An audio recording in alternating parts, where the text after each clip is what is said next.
Kenapa teman-teman harus membela Palestina? Pertama, di Palestina ada yang namanya Masjidil Aqsa, dan Masjidil Aqsa merupakan kiblat pertama umat Islam sebelum pada akhirnya berpindah ke Masjidil Haram.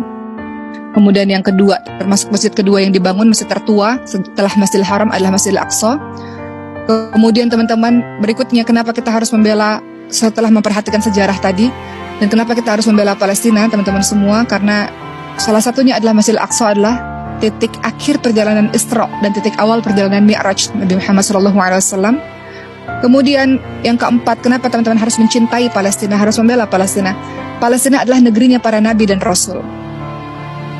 Banyak sekali para nabi dan rasul yang pernah tinggal di Palestina, menyebarkan dakwah di Palestina. Ada Nabi Ibrahim AS, ada Nabi Yakub AS, ada Nabi Yusuf AS, ada Nabi Lut AS, ada Nabi Daud AS, Nabi Sulaiman AS, Nabi Zakaria, Nabi Yahya, Nabi Isa, dan nabi-nabi yang diutus oleh Bani Israel jumlahnya sangat banyak. Kemudian yang kelima, kenapa teman-teman harus mencintai Palestina, teman-teman harus peduli kepada Palestina?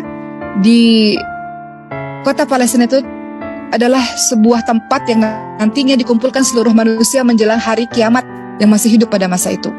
Jadi nggak bisa kita abai terhadap Palestina. Keenam, kenapa teman-teman harus cinta pada Palestina? Kenapa teman-teman harus perhatian kepada Palestina?